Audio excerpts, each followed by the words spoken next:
الحمدللہ رب العالمین والصلاة والسلام علی سید الانبیاء والمرسلین اما بعد فاعوذ باللہ من الشیطان الرجیم بسم اللہ الرحمن الرحیم۔ حضرت سیدنا وہب بن منبہ رحمۃ اللہ علیہ فرماتے ہیں کہ بنی اسرائیل کے اندر ایک شخص تھا، اس کو اللہ تبارک و تعالیٰ نے 200 سال زندگی عطا فرمائی، لیکن اس نے اپنی پوری زندگی اللہ تبارک و تعالیٰ کی نافرمانیوں میں گزار دی۔ پوری زندگی اس نے گناہ کیے، اور اس حد تک اس نے گناہ کیے کہ بنی اسرائیل والوں کو بھی اس سے نفرت ہو گئی۔ اب جب اس شخص کا انتقال ہوا تو بنی اسرائیل کے لوگوں نے اسے بغیر غسل دیے، بغیر کفن دیے، بغیر دفنائے اسے گندگی کے ڈھیر پر پھینک دیا۔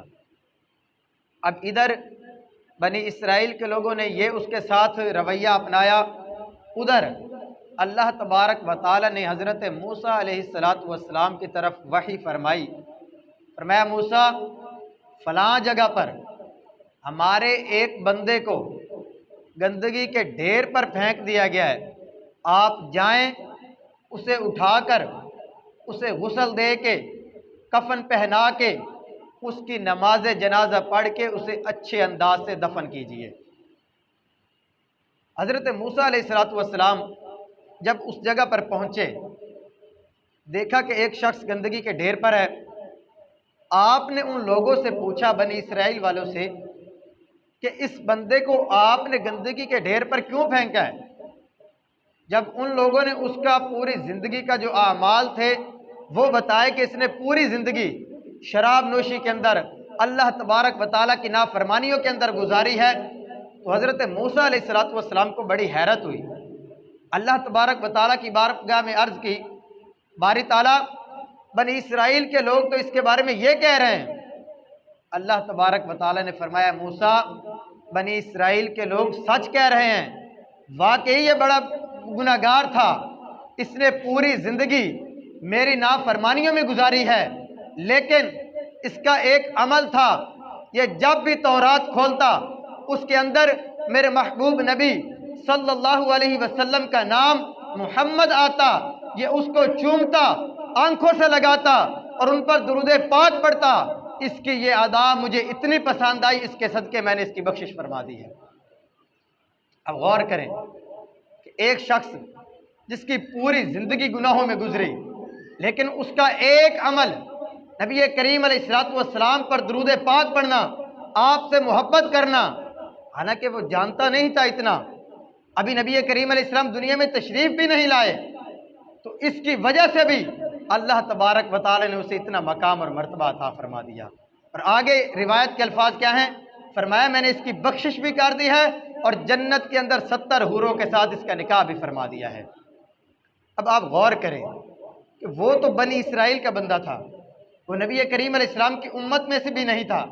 اگر ہم نبی کریم علیہ السلام کا امتی ہونے کے ناطے ان پر محبت اور شوق کی وجہ سے درود پاک پڑھیں تو اللہ تبارک و تعالی ہمیں اس کی برکت نہیں عطا فرمائے گا۔ اور روایت کے یہ بھی الفاظ نہیں ہیں کہ وہ روزانہ کوئی 1000 مرتبہ یا 500 مرتبہ درود پاک پڑھتا، ایسا نہیں، بلکہ بس جب بھی نبی کریم علیہ السلام کا نام اس کے سامنے آتا وہ محبت سے چومتا، آنکھوں سے لگاتا اور نبی کریم علیہ السلام پر درود پاک پڑھتا۔ اللہ تبارک و تعالیٰ نے اس کی اس ادا کی وجہ سے اس کی بخشش فرما دی۔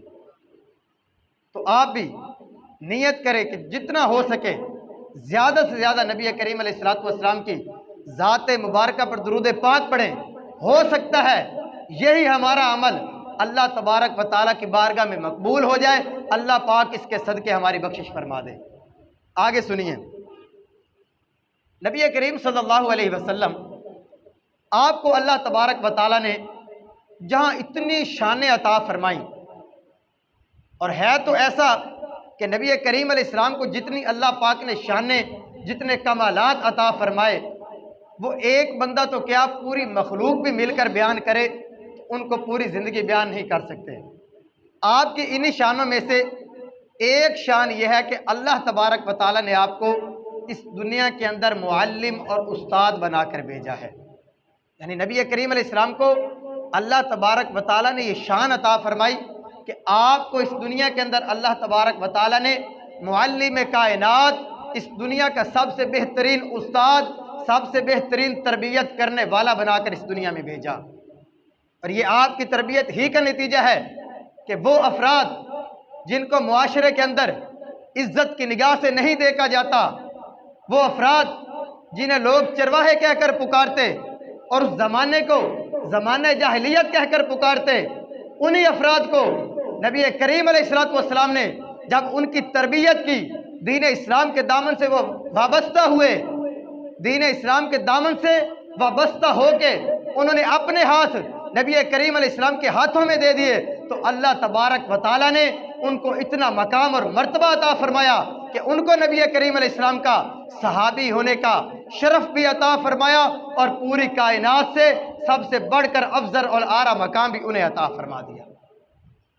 یہ وہ لوگ تھے جن کو لوگ جو ہے وہ حقارت کی نگاہ سے دیکھتے، یہ کم تر لوگ ہیں، یہ چرواہے ہیں، یہ تو اونٹ چراتے ہیں، انہیں کچھ پتہ ہی نہیں ہے، یہ تو زمانہ جاہلیت کے اندر رہ رہے ہیں۔ لیکن جب نبی کریم علیہ السلام کا دامن انہیں ملا، نبی کریم علیہ السلام کی تربیت کے اندر آئے، تو اللہ تبارک و تعالیٰ نے انہیں اتنا کمال، اتنا مقام اور مرتبہ عطا فرمایا کہ انہوں نے ہی پوری دنیا کی جو سپر پاور تھی ان کو فتح کر کے دکھا دیا۔ یہ نبی کریم علیہ السلام کی تربیت کا اثر تھا۔ اب غور کریں، حضرت معاویہ بن حکم رضی اللہ تعالیٰ عنہ صحابی رسول ہیں، آپ بیان کرتے ہیں کہ زمانہ اسلام کا جب شروع تھا، جب اسلام ابھی نیا نیا آیا تھا، تو اس دور میں نماز کے اندر بولنے کی اجازت تھی، لوگ نماز میں گفتگو بھی کر لیا کرتے تھے، لیکن بعد میں یہ حکم آیا کہ نماز کے اندر بولنے کی اجازت نہیں ہے، گفتگو کی اجازت نہیں ہے۔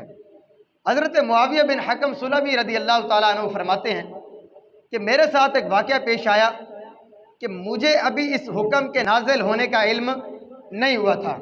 میں نبی کریم علیہ السلام کی مسجد نبوی شریف میں حاضر ہوا، نبی کریم علیہ السلام کے پیچھے میں نے نماز ادا کی، اور دوران نماز ایک شخص کو چھینک آ گئی۔ اب آپ غور کیجئے گا کہ نبی کریم علیہ السلام تربیت کیسے فرماتے ہیں۔ آپ فرماتے ہیں ایک شخص کو چھینک آ گئی، میں نے اس کے جواب میں یرحمک اللہ کہہ دیا۔ اب تمام صحابہ کرام جو نماز کے اندر تھے وہ تیز نگاہوں کے ساتھ میری طرف دیکھنے لگ گئے۔ میں نے کہا آپ کو کیا ہو گیا ہے، آپ ایسے مجھے کیوں دیکھ رہے ہیں؟ تو صحابہ کرام نے اپنی رانوں پر ہاتھ مارنا شروع کیے، کہتے ہیں میں سمجھ گیا کہ یہ مجھے چپ کروانا چاہ رہے ہیں، تو میں خاموش ہو گیا۔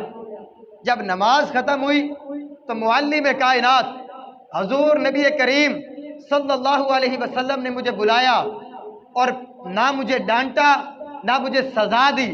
فرماتے ہیں نبی کریم علیہ السلام سے بڑھ کر تربیت کرنے والا، آپ سے بڑھ کر کوئی بڑا معلم میں نے آپ سے پہلے بھی کسی کو نہیں دیکھا، آپ کے بعد بھی کسی کو نہیں دیکھا۔ فرماتے ہیں آپ نے مجھے بلایا اور کوئی مجھے ڈانٹ ڈپٹ نہیں کی، مجھے کوئی سخت جملہ بھی نہیں کہا، بلکہ نرم اور پیارے انداز میں فرمایا اے معاویہ نماز کے اندر گفتگو نہیں کرتے۔ یہ ہے تربیت۔ فرمایا نماز میں گفتگو نہیں کرتے، بلکہ نماز میں اللہ تبارک و تعالیٰ کی تکبیر بیان کرتے ہیں، تسبیح بیان کرتے ہیں، قرآن پاک کی تلاوت کیا کرتے ہیں۔ یہ ہے وہ انداز جس میں نبی کریم علیہ السلام نے اپنے اصحاب کی تربیت فرمائی، اور اس تربیت کا یہ نتیجہ تھا کہ صحابہ اکرام نے دین اسلام کو نبی کریم علیہ السلام سے سن کر اپنے سینوں میں محفوظ کیا، اور اس امت مسلمہ تک من و عین وہ دین پہنچا دیا۔ یہ نبی کریم علیہ السلام کی تربیت تھی۔ آج ہم غور کریں، لوگ کہتے ہیں یار ہماری کوئی بات ہی نہیں سنتا، ہماری بات پر کوئی توجہ ہی نہیں دیتا، لیکن وہ لوگ اپنے رویے پر غور نہیں کرتے کہ ہمارے سمجھانے کا انداز کیسا ہے۔